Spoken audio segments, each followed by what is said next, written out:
જામનગરમાં Khambhalia bypass road ઉપર આવેલ ખુલ્લા પ્લોટમાં GIDC shed and plot holders association અને લઘુ ઉદ્યોગ ભારતી દ્વારા ટેક ફેસ્ટ એક્ઝિબિશન 2024નું આયોજન 4 દિવસ માટે કરવામાં આવેલ છે।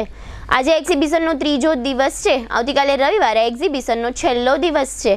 આયોજક સંસ્થાના પ્રમુખ દિનેશભાઈ ડાંગરિયા અને રાજુભાઈ ચોવટિયાના માર્ગદર્શન હેઠળ આ એક્ઝિબિશન ભારે સફળતા તરફ આગળ વધી રહ્યું છે। આ એક્ઝિબિશનમાં કુલ 276 જેવી મોટી સંખ્યામાં સ્ટોલો બનાવવામાં આવ્યા છે। આ સ્ટોલોમાં બ્રાસપાટ ઉદ્યોગની મશીનરીનું પ્રદર્શન તથા લાઈવ ડેમો રાખવામાં આવ્યો છે। સમગ્ર ભારતભરમાંથી બ્રાસપાટ ઉદ્યોગને લગતા મશીનો બનાવતી કંપનીઓએ આ એક્ઝિબિશનમાં ભાગ લીધો છે। આ એક્ઝિબિશનને નિહાળવા જામનગર સહિત સમગ્ર ગુજરાત તથા દેશ વિદેશથી પણ ઘણા ઉદ્યોગકારો આવ્યા છે તેમજ આવી રહ્યા છે। અહીં સ્ટોલ કરનાર તમામને ઉદ્યોગકારો તરફથી ભારે પ્રોત્સાહન મળી રહ્યું છે તેમજ ઉદ્યોગકારો તરફથી મશીનોનું બુકિંગ પણ મોટી માત્રામાં મળી રહ્યું છે। આજે બપોરે જીટીવીએલ જામનગર ન્યૂઝના મેનેજિંગ એડિટર જયેશભાઈ રૂપારેલિયાએ એક્ઝિબિશનની મુલાકાત લીધી હતી। મુલાકાત દરમિયાન આ એક્ઝિબિશનના પ્રોજેક્ટ ચેરમેન જિગ્નેશભાઈ વિરાણીએ ઘણી વિગતો આપી હતી। આ એક્ઝિબિશનને સફળ બનાવવા માટે અલગ અલગ સમિતિઓ પણ બનાવવામાં આવી છે જેમાં 57 ઉદ્યોગપતિઓ દ્વારા જહેમત ઉઠાવવામાં આવી રહી છે। જિગ્નેશભાઈ વિરાણીની મુલાકાત દરમિયાન કમિટીના સભ્ય કાંતિભાઈ લાઠિયા, મનસુખભાઈ ચૌહાણ અને હેમંતભાઈ કનખરા સાથે રહ્યા હતા। આ એક્ઝિબિશનથી બ્રાસપાટ ઉદ્યોગમાં દરેક રીતે ગતિ આવશે તેમજ બ્રાસપાટ ઉદ્યોગના ધંધામાં પણ અનેક ગણો જમ્પ લાગશે તેવું જામનગર બ્રાસપાટના બિઝનેસ સાથે સંકળાયેલા ઉદ્યોગકારોનું માનવું છે। એક્ઝિબિશનના પ્રોજેક્ટ ચેરમેન જિગ્નેશ વિરાણી સાથે થયેલી વાતચીતના આ રહ્યા મુખ્ય અંશો।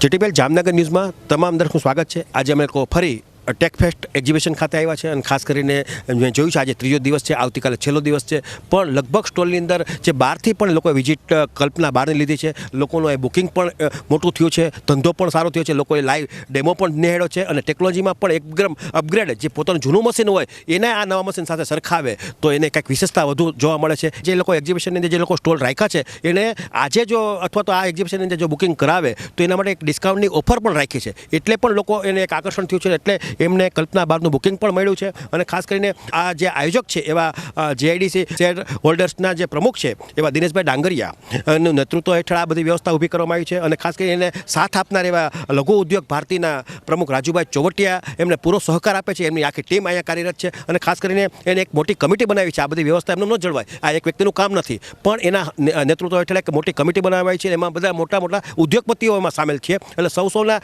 ટેલેન્ટ પ્રમાણે એમને જવાબદારી આપી છે અને ખાસ કરીને 57 લોકોને કમિટી બનાવવામાં આવી છે। આપણી સાથે જોડાયેલા એવા આખી પ્રોજેક્ટની વાત કરીએ તો આખા પ્રોજેક્ટની પણ જવાબદારી આપી છે એવા પ્રોજેક્ટ ચેરમેન, આખા યુનિટના પ્રોજેક્ટ ચેરમેન એવા જિગ્નેશભાઈ વિરાણી આપણી સાથે જોડાયેલા છે। પણ એના નેતૃત્વ હેઠળ આજે મેં ખાલી 2 જ મિનિટમાં કીધું કે ભાઈ મને તો 2 મિનિટમાં 2-4 લોકો આવો પણ બધા લોકો એકદમ પોતાના ફિલ્ડમાં કાર્યરત છે એટલે માત્ર અહીંયા કોઈને પ્રચાર પ્રસારનો કોઈને મોહ નથી, માત્ર કામ કરવામાં માને છે। અને ખાસ કરીને અત્યારે મેં વિનંતી કર્યા પછી મનસુખભાઈ ચૌહાણ જે કમિટી મેમ્બર છે, કાંતિભાઈ લાઠિયા અને હેમંતભાઈ કનખરા આ લોકો ખાલી માત્ર બેસવા ખાતર આવ્યા છે કે ભાઈ જયેશભાઈ અમને ઝડપથી છોડો કારણ કે એને પોતાએ નાની મોટી જવાબદારી હોય, નાની મોટી એક્ટિવિટી કરવાની હોય। અને ખાસ કરીને આપણી પાસે જિગ્નેશભાઈ વિરાણી આપણી સાથે જોડાયેલ છે। આપણે એમને પૂછ્યું કે સાહેબ જે કંઈ આજે ત્રીજો દિવસ છે, આવતીકાલે આ એક્ઝિબિશનનો છેલ્લો દિવસ છે, કઈ રીતની અહીંયા આપણને રિસ્પોન્સ મળ્યો છે?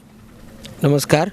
અહીંયા જો રિસ્પોન્સની જે વાત કરી છે તો અમે આજે સવારથી કન્ટિન્યુ નાના મોટા સ્ટોલ જે બધા છે એનો અમે રિવ્યૂ લેવા માટે નીકળેલા તો કોઈએ એમ કીધું છે અમને કે મારે 20 મશીન વેચાણા, કોઈએ એમ કીધું સેલિંગ થયું કે મારે 24 મશીનનું, કોઈએ 30 મશીનનું, કોઈએ 5 મશીનનું, નાના મોટા મશીન્સ જે છે જે આખા ઇન્ડિયામાંથી આવેલા છે એનું તો એ લોકોની અપેક્ષા કરતાં પણ વધારે એ લોકોનું સેલિંગ થયું છે। ખાસ કરીને તમે જે પ્રમાણે છેલ્લા ઘણા સમયથી આ બાબતની જે મહેનત કરી હતી એ મહેનત તમારી રંગ લાવી એવું લાગે છે?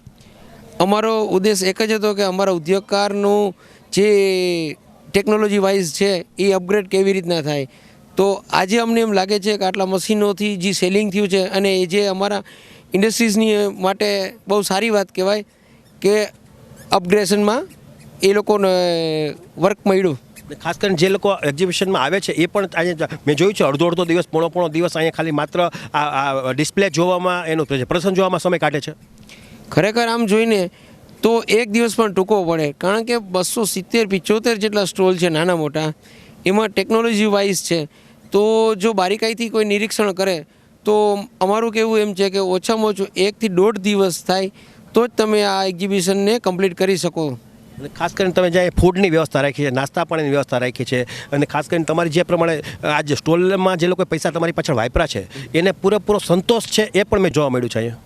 હા, અમારી જે ફૂડની કમિટી છે તો એ લોકોએ બારીકાઈથી નિરીક્ષણ કરી ફૂડનો કાયમીના માટેનું મેનુ અલગ અલગ હોય છે, અલગ અલગ રિવ્યૂ એ લોકો લે છે કે ભાઈ આમાં કાંઈ ચેન્જીસ કરવાનું છે કે નહીં, પણ ઓવરઓલ બધાને હેપી છે અહીંયા આવીને, અને એમ કહે છે કે અમારે ટેકફેસ્ટની અંદર જે અમને ભોજન મળે છે એવું ઇન્ડિયાની અંદર ક્યાંય નથી મળતું, એ લોકોના શબ્દ છે.